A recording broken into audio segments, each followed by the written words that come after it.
నమస్తే, నేను మేషవ్ Kumar. Welcome to our channel.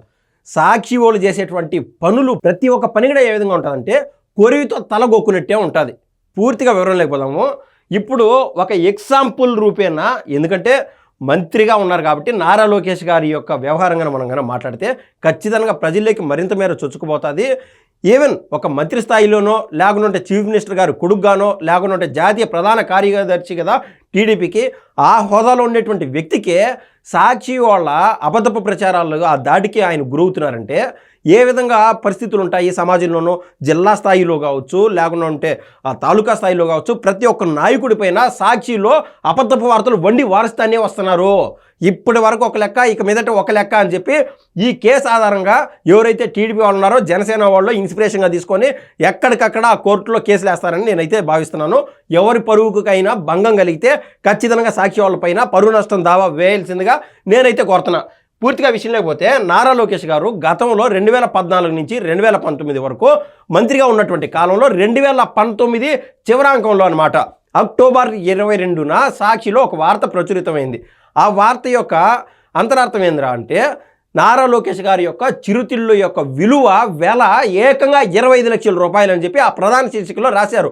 ఆ రోజున ఒక మనిషి ఏంది 25 లక్షల రూపాయలకు ఏంది భోజనాలు తినడం ఏంది, లేకుంటే స్నాక్స్ తినడం ఏంది, సారీ టు సే అది భోజనాలు ఖర్చు అది కూడా కాదంట, కేవలం స్నాక్స్ ఖర్చే 25 లక్షల రూపాయలని రాశారు. అట్లాంటప్పుడు ఎవరి గురించైనా సరే మన పక్కనోడు స్వయంగా స్నేహితుడు మనం ఏమన్నా అంటేనే మనం తట్టుకోలేమో, ఎందుకు ఆ మాట అంటామని చెప్పి తిరిగి మాట్లాడతాం అనమాట. మనది తప్పు కాని పక్షంలో ఒకవేళ తప్పు అయితే తలదించుకోవచ్చు, కానీ అది వేరే వ్యవహారం.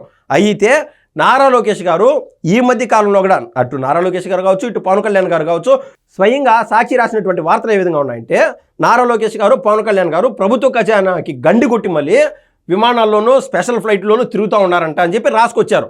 అయితే ఏమైంది, స్పష్టంగా అటు జనసేన కార్యాలయం నుంచి, ఇటు టీడీపీ కార్యాలయం నుంచి, ఏమో నారా లోకేష్ గారు ట్విట్టర్ నుంచి కూడా క్లారిఫై చేయడం జరిగింది. అయ్యా, మేము ప్రభుత్వ ఖజానా నుంచి ₹1 కూడా తీసుకోలేదు, మా దగ్గర ప్రోటోకాల్ ఉండొచ్చు కాక, కానీ ఆ ప్రోటోకాల్ కూడా ఫాలో అయితే మాకేదో ప్రభుత్వం నుంచి మాకు అంతో ఇంతో వెసులుబాటు దొరుకుతుంది, మేము ఖర్చు పెట్టేటువంటి డబ్బులో ప్రభుత్వం యొక్క ఆసరా ఉంటుంది కాబట్టి మాకు ఖచ్చితంగా ఖర్చు అనేది మిగులుతుంది, మా జోబి నుంచి ₹1 కూడా పెట్టాల్సినంత అవసరం లేదు. కానీ మన ఆంధ్ర రాష్ట్రం అంధకారంలో ఇన్నాళ్ళు కొట్టిమిట్టాడుతూ ఉన్నింది, అయినా కూడా మేమేదో మంత్రి స్థానాల్లో ఉన్నామని, ఎమ్మెల్యే స్థానంలో ఉన్నామని చెప్పి ఇప్పటికే ప్రభుత్వం పైన మేము తినాల్సినటువంటి పని మాకు ఆడలేదు, మా దగ్గర అంతో ఇంతో డబ్బులు ఉన్నాయి, మా కుటుంబ సభ్యులు వ్యాపారంలో ఉన్నారు, ఆ డబ్బులు తీసుకొని నేను పర్సనల్గా ఖర్చు పెట్టుకుంటా, కానీ ప్రభుత్వం కోసం పోయేటువంటి ఏ కార్యక్రమానికైనా సరే స్వయంగా సొంత డబ్బులు పెట్టుకొని ముందుకెళ్తున్నాము. అయినా కూడా మీకు విశ్వాసం లేకుండా, విఘ్నత లేకుండా మీరు రాసేటువంటి వార్తలు చూస్తే కడుపు మండిపోతుంది, కడుపు తరుక్కుపోతుంది అని చెప్పి వీళ్ళిద్దరు కూడా ఇరువురు నాయకులు, అటు పవన్ కళ్యాణ్ గారు, ఇటు నారా లోకేష్ గారు, వాళ్ళు ట్విట్టర్ వేదికగాను ఆ ప్రభుత్వ కార్యాలయాల నుంచి, అదేవిధంగా పార్టీ కార్యాలయాల నుంచి నోట్ విడుదల చేయడం జరిగింది. యాజ్ ఇట్ ఈస్ సేమ్ 2014 నుంచి 2019 వరకు సాక్షి వాళ్ళు రాసి వండి వార్చినటువంటి వార్తలు, అబద్ధపు వార్తలు చెప్పలేనన్ని కోకొల్లలు, కొల్లలు, అదేవిధంగా అంటే లక్షల వార్తలు ఒక్కొక్క రోజు వాళ్ళు రాసేటువంటి కాలమ్స్ 20-30 హాట్ వార్తలు అన్నీ అబద్ధాలే. అవన్నీ పంటి కింద రాయి మాదిరి బిగబట్టుకొని పానీలే మనుషులే కదా, పానీలో ఒక వ్యవస్థ కదా, ఆ సాక్షిలో కూడా అంతో ఇంతో వేల మంది ఎంప్లాయీస్ పనిచేస్తున్నారు కదా, వాళ్ళని ఎందుకు రోడ్డుని పైన పడేయడం అని చెప్పి ఒక మంచి మనసుతో ముందుకెళ్ళినటువంటి నారా లోకేష్ గారు ఇంక 2019 చివరాంకం వచ్చే సమయానికి అక్టోబర్ 22న వాళ్ళు రాసినటువంటి వార్తలు ఇందాక నేను చెప్పినట్టు ఈయన పెట్టేటువంటి చిరుతిళ్ళ ఖర్చు ప్రభుత్వ ఖజానాకి గండిపడి ఏకంగా 25 లక్షలని రాశారు. అయితే కడుపు మండినటువంటి నారా లోకేష్ గారు కోర్టులో కేసు వేశారు.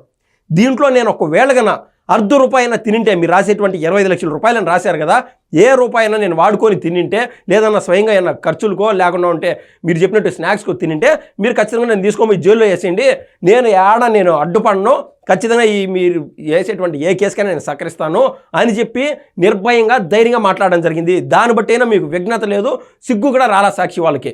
అయితే ఏ విషయానికైనా, ఏ వ్యవహారంకైనా సరే మనకు ఉన్నటువంటి రాజ్యాంగంలో ఒక ప్రాసెస్ అనేది ఉంటుంది. వాళ్ళు రాసినటువంటి వార్తకి నిర్మోహమాటంగా క్షమాపణలు చెప్పాలా అని చెప్పి నారా లోకేష్ గారు సరైన లాయర్లను పెట్టుకొని ఆ రిజిస్ట్రేషన్ చేసి వాళ్ళకు నోటీస్ పంపించడం జరిగింది సాక్షి వాళ్ళకి. ఏమని, మాకు క్షమాపణలు చెప్తే ఈ విషయాన్ని ఇంతటితో వదిలేస్తాము, క్షమించేస్తాము అని చెప్పి. ఏది పత్రికలో రావాలా, సారీ నారా లోకేష్ గారు తప్పైపోయింది, మేము అసలు ఇన్ఫర్మేషన్ లేకుండా, మేము అనుకోకుండా ఏదో మిస్లీడ్ ఇన్ఫర్మేషన్ వస్తే మేము ప్రచురం చేశాము, ఇటువంటిది రిపీట్ కాకూడదు అని చెప్పి వాళ్ళకన్నా క్షమాపణలు చెప్పింటే బాగుండు.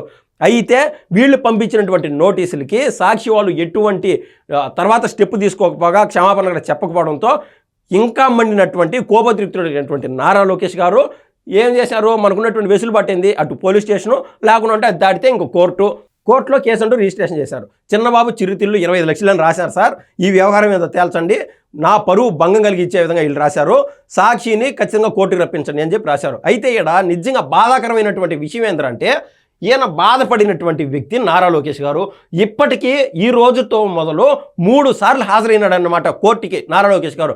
ఇప్పటిదాకా సాక్షి వాళ్ళకి సంబంధించినటువంటి ప్రతినిధులు ఏ ఒక్కరూ హాజరు కాకపోవడము, మన యొక్క ఏదైతే భారతదేశంలో ఉన్నటువంటి రాజ్యాంగంలో కొన్ని లూప్ హోల్స్ ఉన్నాయో అవి వాడుకొని ఏదైతే విద్రోహ శక్తులు ఉన్నాయో అవి పేటరైపోతున్నాయి రోజు రోజుకు అంతకంతకు అనేది మనకు స్పష్టంగా అర్థమవుతుంది.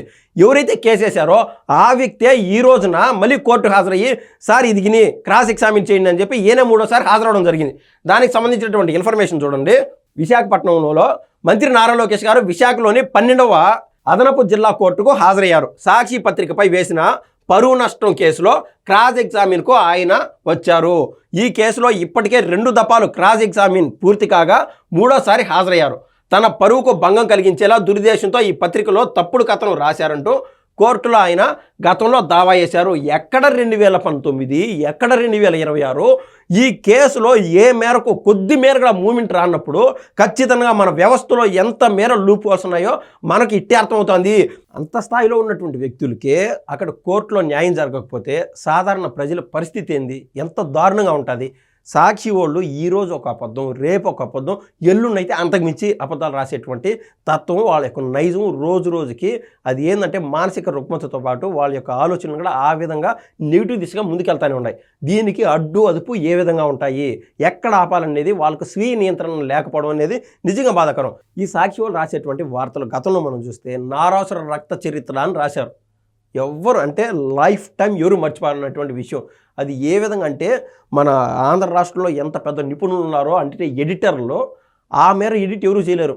నారా చంద్రబాబు నాయుడు గారు ఎంత పెద్ద ఫోటో వేసి ఆడ షూకి రక్తం మార్కులు, చొక్కాయికి రక్తం మార్కులు, చేతులు ఇంత పెద్ద కత్తి, అసలు ఊహించుకున్నా కూడా కామెడీగా ఉంటుంది. ఆయన ఎంతసేపు అభివృద్ధి అని చెప్పి ఆ దిశగా పోతూ ఉంటే ఆయన చేతల్లో కత్తులు కటారులు పెట్టి వీళ్ళు వీడియోలు ఫోటోలు చేసి ఆ సాక్షిలోనూ పేపర్లోనూ రాసి ఇవన్నీ వారుస్తూ ఉన్నారన్నమాట. కానీ దాంట్లో నిజాలు ఏం జరిగింది, అసలు ఆ కుటుంబ సభ్యులు ఎవరు ఇన్వాల్వ్ అయినారనేది అందరికీ తెలుసు. వాళ్ళొక తప్పు చేయడం, ఆ నెపం అయితే పక్కన వాళ్ళ పైన వేయడం, వాళ్ళకి ఆ విధంగా అలవాటు. అదేవిధంగా ఇదే సాక్షి వాళ్ళు రాసినటువంటి వార్తలు ఒక్కటి ఖచ్చితంగా ఉదాహరణ గుర్తు చేస్తా. ఆ మధ్యకాలంలో దాదాపు 1.5 సంవత్సరం అవుతుంది, తెలంగాణ ఆంధ్ర బార్డర్కి సంబంధించి ఒక ఊరిలో ఒక ముసలైన దాదాపు 80-82 ఏళ్ళ ముసలైన ఒక ఆయన చచ్చిపోతే మన ఆంధ్రాలో మనకి ఏదైనా జ్ఞానం లేదనుకుంటారో, మనం అసలు చైతన్యవంతులు కాదనుకుంటారో, వాళ్ళు రాసినటువంటి వార్త ఏంటంటే సాక్షిలో స్పష్టంగా ఆ ముసలైనంట నెక్స్ట్ నెల ఏడ పెన్షన్ రాదు అని చచ్చిపోయినాడంట.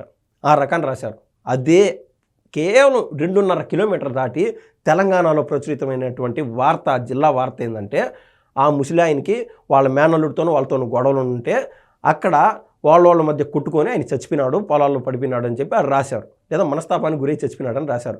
అదెక్కడ తేడా, ఇదెంత తేడా, ఎంత డిఫరెన్స్ ఉన్నది వాళ్ళు రాసినటువంటి వార్తల్లో. ఆ విధంగా సాక్షి వాళ్ళు ఏ విధంగా అంటే నిద్రపోయి నిద్రలేసినప్పటికీ ఏ విధంగా అయితే మెరుపు కళలు వస్తాయో ఆ మెరుపు కళలన్నింటినీ పేపర్ రూపేణా లేకుంటే సాక్షి ఛానల్లో వీడియోల రూపేణా వాళ్ళు ముందుకు తీసుకెళ్తా వస్తున్నారు. నేను స్టార్టింగ్లో ఉన్నట్టు కొరివితో తలగొక్కున్నట్టు నారా లోకేష్ గారితో పెట్టుకున్నారు. కానీ నిజంగా really very sorry for it sir, Nara Lokesh గారికి చెప్తున్నాను.